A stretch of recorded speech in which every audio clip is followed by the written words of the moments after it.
이번 시간에는 4대 보험 파트 중 보수총액 신고에 대해 알아보도록 하겠습니다. 자, 보험료 정산 및 결정에 대해서 먼저 알아볼 건데요. 직장 가입자의 4대 보험은 전년도 기준금액으로 당해연도 보험료를 부과하는 구조입니다.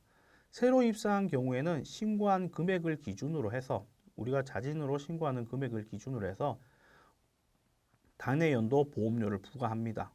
당해연도 확정된 급여는 연도 중에 알 수 없기 때문에 전년도 기준으로 부과하고 확정 시점인 다음 연도에 정산 및 결정을 하게 되는 구조입니다. 국민연금은 적립의 개념이기 때문에 납입 금액에 따라서 추후 지급받는 금액이 달라지므로 별도의 정산은 하지 않습니다. 적립의 개념이기 때문에 결정을 통해서 앞으로의 부담금을 산정할 뿐입니다. 산정 기준이 7월이 되겠죠. 그러나 건강보험과 고용산재보험은 소멸되므로 소득 대비 균등하게 부담을 위해서 별도의 정산을 하고 기준금액을 재정산해서 앞으로의 보험료를 부과하게 되어 있습니다. 월별 보험료 부과 시점입니다. 기본적으로 월별 보험료는 언제 부과하는지를 전반적으로 한번 다시 보도록 하겠는데요. 보험료 부과 시점입니다. 국민연금은 초일 입사자는 무조건 부과합니다. 건강보험료도 초일 입사자는 무조건 부과해요. 그런데 초일 입사자가 아닐 경우에 국민연금은 희망에 따라서 부과를 할 수 있습니다. 그런데 건강보험은 초일 입사자가 아니면 부과 자체가 안 됩니다. 부과를 하지 않습니다. 그리고 고용산재도 부과를 하지요. 입사일 기준으로. 그래서 입사일 기준으로 해서 일할 계산되어서 부과합니다. 자, 퇴사 시점을 보도록 하겠습니다. 퇴사 시점은 퇴사월에 각각 부과를 합니다. 그 부분을 확인을 하시면 될 것 같습니다. 예시 부분은 있는데요. 이 부분은 교재를 통해서 확인을 하시면 될 것 같습니다. 자, 어떻게 그러면은 기준금액을 산정을 하느냐? 자, 기준금액의 산정 방식은 다음과 같습니다. 국민연금은 신고한 월급여, 입사 시에 신고한 월급여가 있겠죠. 자, 그 부분을 기준으로 해서 계속 가입 시에는 전년도 총급여 나누기 가입기간일수 곱하기 30입니다. 1,000원 미만 절사고요. 근데 건강고용산재는 전년도 총급여액의 근무 개월수로 나눕니다. 1,000원 절사하고 이런 부분들이 딱 보기에도 국민연금은 그래도 어느 정도 완전 정확히 하지 않는 부분이죠. 30일로 해서 근무일수로. 그런데 건강고용산재는 급여 기준으로 해서 이거는 별도로 적립의 개념이 아니고 어떻게 보면 일반 우리가 생각하는 보험, 소멸성 보험에 해당되는 개념이기 때문에 누구는 더하고 누구는 덜 부담하고 하면 안 되기 때문에 정확히 계산을 해야 되는 부분입니다. 국민연금과 조금은 다른 부분이라고 생각을 하시면 될 것 같습니다. 그래서 관련 내역들의 예시 부분은 교재를 통해서 참고하셔갖고 어떻게 산정을 하는구나 라는 부분을 보면 될 것 같습니다. 간략하게 보자면 이 국민연금과 그 외 입사일에 기준금액을 어떻게 설정하는지를 보면 2019년도 7월 1일에 입사를 하신 분이 2019년도 총급여가 7월 1일부터 12월 31일까지 1,800만 원이라고 가정한다면 국민연금의 기준금액, 즉 국민연금이 앞으로 2020년 7월 1일부터 적용될 기준금액이 얼마인지를 물어보는 거고, 자, 나머지 건강보험료를 기준으로 한다면 건강보험료의 보수총액 신고서는 3월 달에 신고하게 돼 있으니까 4월 1일부터 적용하게 돼 있어요. 그러니까 2020년 4월 1일부터 건강보험료가 부과될 기준금액이 얼마인지 라는 부분의 계산 산식입니다. 그래서 적용 시기는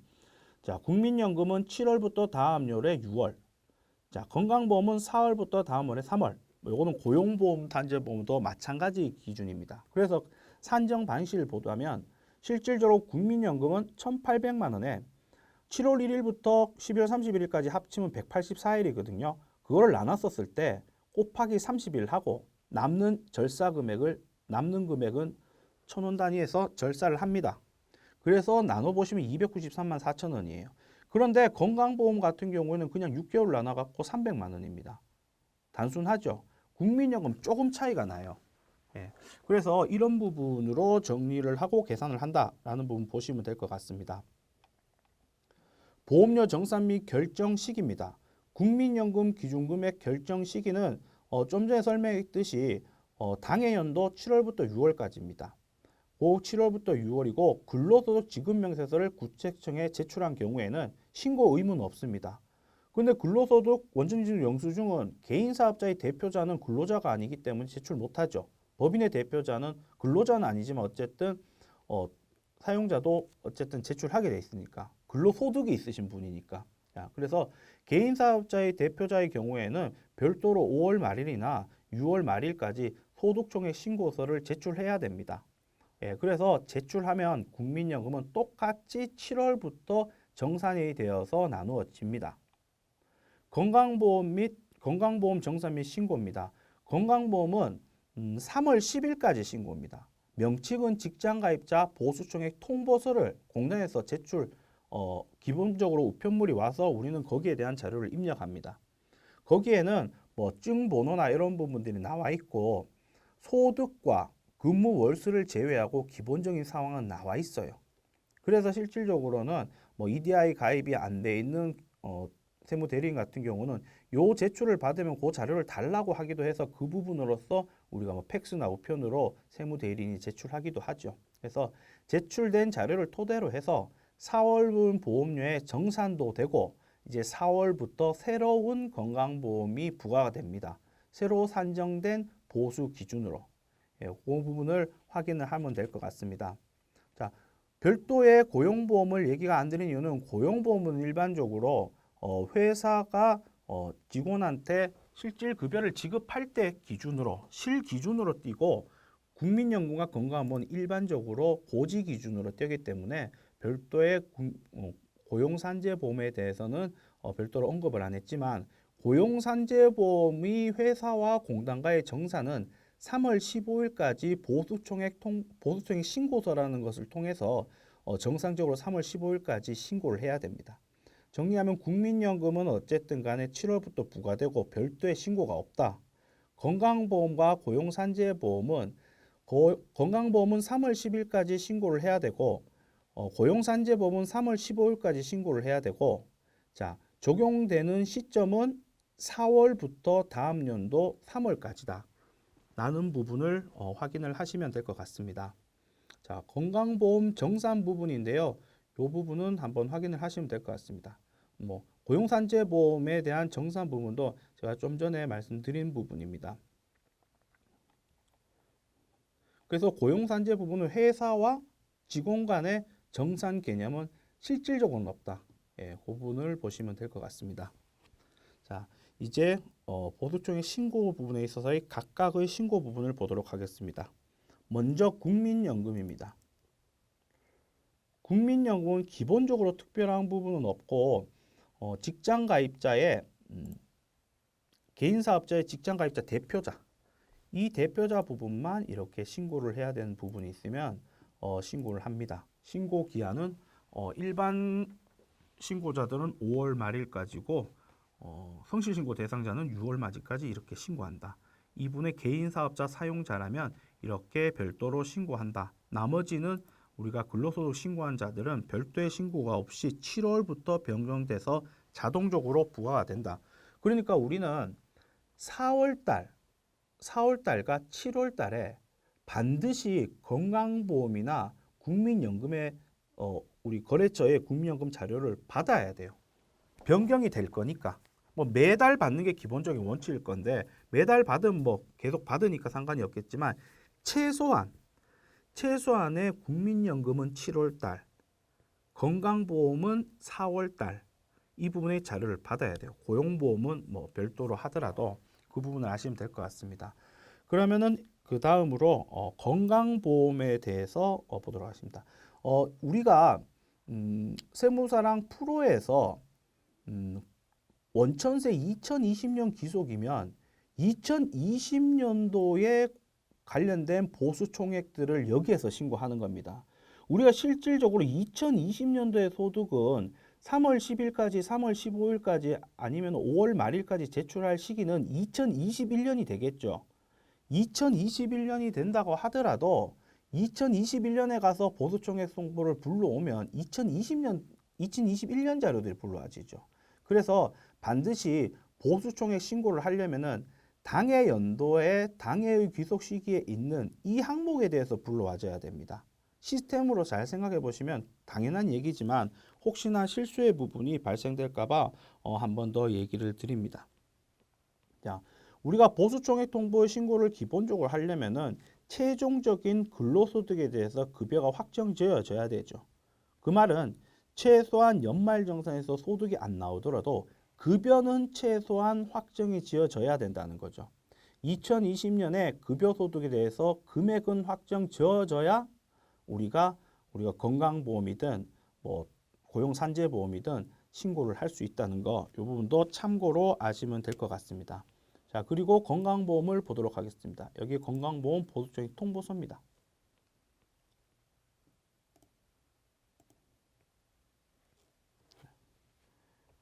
불러오기를 통해서 불러오고, 자, 기본적으로 불러와지는 서식입니다.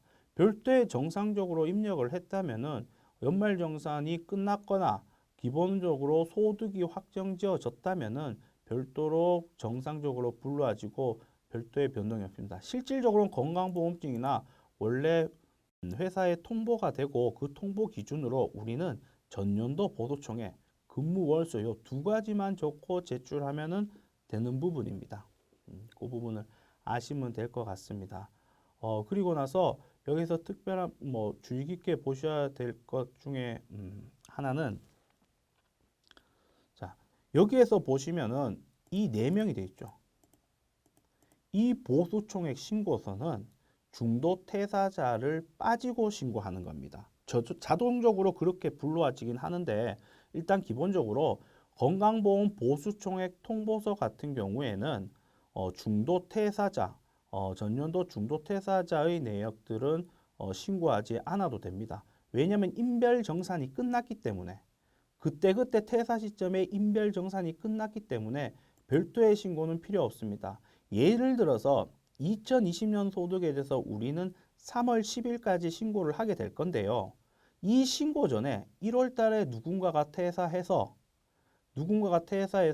우리가 상실신고서에 보면은 전년도 급여 입력한 부분이 있다고 얘기했잖아요. 그 부분을 정상적으로 입력을 했다면은 우리가 3월 달에 신고할 때 그 당월 1월 달에 퇴사하신 분들도 여기에서 빼면 되는 겁니다. 벌써 1월 달에 정산이 끝났으니까 여기는 계속 근무자에 대해서 보수총액 통보서를 제출하는 부분이니까 그 부분 기본적으로 이해를 하시면 돼요. 자동적으로 불러와지기는 하겠지만은 어쨌든 그 부분도 이해를 하시면은 업무하시기에 좀 더 편할 수 있습니다. 자, 전년도 보수 총액 부분과 근무 월수를 자동적으로 불러오지만 한 번씩 정확히 확인을 하시면은 업무하시는데 뭐 지장이 없을 것 같습니다. 뭐 추가적으로 건강보험 부분에 보시면은 다른 사업장 우리가 신고서들을 보면 신고서들을 봤을 때 위에 상단에 봤었을 때 공단 신고라는 부분이 있어요. 위탁기관 전송은 뭐 별도로 뭐 가입이 되어야 되지만 공단 신고라는 부분이 있는데 이 부분은 뭐냐면은 공단에 우리가 이 프로그램 세무사랑 프로를 통해서 공단에 신고를 할 수 있는 부분입니다. 그래서 신고를 하면 신고 결과 부분을 확인을 할 수 있는 부분이고요. 별도로 팩스나 이런 것보다 EDI로 하는 게 제일 좋겠지만 그렇게 하지 않더라도 실질적으로 이거를 정상적으로 잘 신고했으면은 만약에 신고서, 4대 보험 신고서 중에 상단에 공단 신고서라는 부분이 있다면 공단 신고를 전자로 이렇게 전송을 할 수 있습니다. 그래서 정상적으로 전송됐고 전송이 완료됐으면 공단 접수 일지도 나옵니다. 그러니까 이 부분도 한번 확인을 하시면 될 것 같습니다. 자, 이렇게 건강보험에 관련된 보수총액 통보서는 통보서 자체에서는 특별한 부분이 없습니다. 크게 어려운 부분이. 다만 우리가 보수총액 통보서의 시기, 그러니까 정산하는 시기가 언제고 언제까지 해야 되는 부분을 잘 유념 있게 보셔야 될 것 같습니다. 자, 고용산재보험 보수총액 신고서입니다. 자, 이 부분에 있어서도 기본적으로 직원과 회사 간에 정산은 없다고 제가 얘기 드렸잖아요. 기본적인 사항들은 불러오기를 통해서 다 불러오면 됩니다. 그래서 별도로 근데 고용산재보험 보수증액 신고서는 별도로 주의 깊게 보셔야 할 필요성은 있어요. 뭐냐면 예를 들어서 기본적으로 보시면은 여기에 설악산 씨는 지금 취득일이나 이런 부분의 내용들이 한 개도 없잖아요.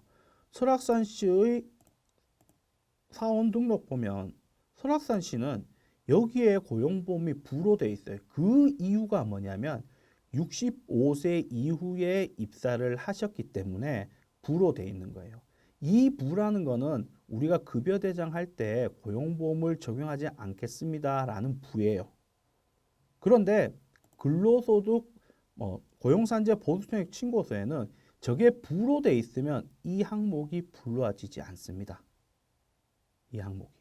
그러면은 보자면 그러면 65세 입사하신 분이 고용보험을 적용을 하게끔 할 때 실업급여만 결과적으로 부담을 안 하고 회사에서 전액 부담하는 고용안전이나 직업능력개발 사업에 대해서는 부담을 한다고 했으니까 기본적으로 65세 이후에 입사하더라도 고용보험 가입자이기 때문에 반드시 여기 입력이 돼 있어야 돼요. 그런데 우리가 사원동력에 불호했기 때문에 지금 입력이 안 되는 겁니다. 여기서 불러오기를 보시면 기본적인 내용에 대해서 설명이 나오는데요. 여기에 자동반영 불가사항이라고 있습니다. 그래서 자동반영 불가사항을 잘 보셔야 돼요. 첫 번째 65세 이후 새로 고용된 일용직 근로자 뭐 그런 부분이죠. 그 다음 60시간 미만 근로자 이런 부분들에 해당되는 부분들은 별도로 정리를 별도로 확인을 해야 돼요. 그러니까 우리가 이런 부분들이 있다면 별도로 확인을 해야 되는 부분이 있고 실수 부분을 이렇게 줄이셔야 되기 때문에 반드시 이 부분 우리가 고용산재보험의 보수총액 신고를 할 때는 이 부분을 체크를 하면 될 것 같습니다. 여기서 보면 불로오기 부분을 체크하더라도 다 사원 등록 기준으로 불로와집니다. 그렇기 때문에 우리는 두 가지 방법이 있을 수 있죠. 자, 사원 등록에서 여로 해놓으면은 매달 급여 산정할 때 고용보험을 지워야 되죠. 대상자가 아니시니까. 그런데 불로 해놓고 추후에 불러오니까 이 사람만 어쨌든 이 근로자만 뭐가 없네. 그래서 보니까 우리가 해석할 수 있죠. 60세 넘어서 이 사람의 이 근로자의 고용보험 자체에서는 실업급여 부분은 대상이 없기 때문에 불호됐구나. 그러면은 일시적으로 이거를 신고할 때 일단 여로 체크하고 한번 그리고 나서 불러오기를 통해서 불러오고 나서 그럼 정상적으로 불러오겠죠. 그리고 나서 다시 이 부분을 뭐 불허했다거나 그냥 이런 부분으로 하는 것도 하나의 방법이지 않을까라는 부분이긴 합니다. 65세 입사하셨더라도 실업급여만 대상이 아니지 나머지 고용보험의 고용안정 부분은 해당이 있으니까 이 부분 반드시 신고하셔야 됩니다. 빠뜨리면은 잘못 신고하신 겁니다. 그러니까 이 부분도 바로 체크를 하시면 될 것 같고요. 기본적으로 위에 불러오기 기준에 이런 부분들에 해당 사항이 있으시면 별도로 봐줘야 되겠지만 이런 부분에 해당 사항이 없고 좀 전에 제가 정리한 것처럼 요 고용보험 65세 넘어서 입사하신 분들이 없다면은 기본적으로 불러오기를 통해서 정상적으로 신고됩니다. 다만 차이 부분이 뭐냐면은 고용산재는 당연하겠지만 다시 한번 얘기 드리겠지만 대표자는 고용산재 대상이 아닙니다. 그래서 여기에서 백두산 씨는 여기에서 반영이 안 돼야 되는 게 맞아요. 그러니까 이 부분도 개별적으로 확인을 해 보셔야 되고요. 그리고 일단 퇴사자 부분, 퇴사자들 정산은 지금은 해요.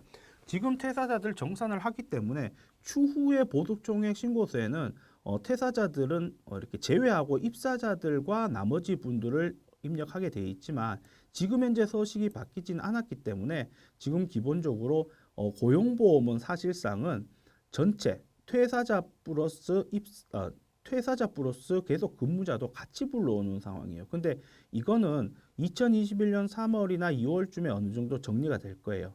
지금 우리 세무사랑 프로 같은 경우에 기본적인 정리 부분도 보시면은 이게 연간 보수 총액이 1월부터 9월, 10월부터 12월로 돼 있잖아요. 이 서식이 바뀌었거나 바뀔 거예요. 왜냐면은 작년 2019년도에는 9월까지는 1.3%였고 실업급여가 요율이 그 이후에 바뀐 게 1.8%였기 때문에 이 부분을 구분하게 되어 있었어요. 그런데 그 부분에 해당되지 않는다면은 이 부분도 별도로 처리를 해야 되는 부분이니까 아마 이 서식은 최소한 바뀔 거고 앞으로 지금 2020년 1월 17일부터는 정산이 있었기 때문에 그 정사자들까지 포함을 시킬지 부분은 한번 별도로 확인을 해봐야 됩니다. 그전에는 퇴사자도 포함해서 신고를 했습니다. 이번에는 아마 신고하겠지만 다음 연도부터는 어떻게 될지 모르겠는데 어쨌든 지금 현재로는 퇴사자 포함해서 신고해야 된다. 다만 이제 인별로 퇴사 시점에 개인 정산을 고용하고 산재보험하고 있다 라는 부분 아시면 될 것 같습니다. 그래서 우리가 이렇게 보수총액 신고와 전반적인 4대 보험만 알면은 기본적인 그 4대 보험을 정상적으로 떴다면 그분에 대한 내역들을 어느 정도 알 수 있어요. 예를 들어서 보면 사업소득 원천 징수부에 소백산 씨, 자 정상적으로 했다면 4대 보험 업무 처리가 정상적으로 이루어졌다면 해석을 어느 정도 할 수 있겠죠. 자 보면 건강보험이나 보험이 없네. 이분 2월 10일에 입사했구나. 2월 10일에 입사했으면 연금은 선택이었는데 이분은 선택을 하지 않았구나. 건강보험은 당연히 안부가 되겠지. 자, 그리고 고용보험은 실급여 기준으로 뗐으니까 뭐 실질적인 입사 여부와는 상관이 없겠구나. 그리고 입사일자 신고는 정상적으로 이루어졌기 때문에 이렇게 부가 부분이 이렇게 정리가 되는구나. 그리고 나서 연금보험도 쭉 보시면은 중간에 변동이 있네. 아, 보수총액이 변동이 됐나 보다. 이 부분을 신고를 했나 보다. 신고하는 시점이 같은 걸로 봐서는 생각보다 앞당겨서 변경일의 전부터 신고를 했는가 보다. 그러니까 같이 움직였겠지. 그리고 마지막에 퇴사 시점에 정산을 했구나. 라는 부분. 전반적으로 4대 보험이 정상적으로 처리가 됐다면 요 4대 보험의 내역들만 보고도 기본적으로 어떻게 보수가 흘러갔는지 이 부분을 어느 정도 유추를 할 수 있습니다. 그래서 4대 보험 관련돼서는 기본적인 흐름이나 사항들을 한 번 정도 이해를 확실히 하시면은 흔들리지 않고 잘 하실 수 있을 거니까 그 부분을 잘 보셔갖고 처리를 하시면 될 것 같습니다. 이상으로 보수총액 신고에 대해 알아보았습니다.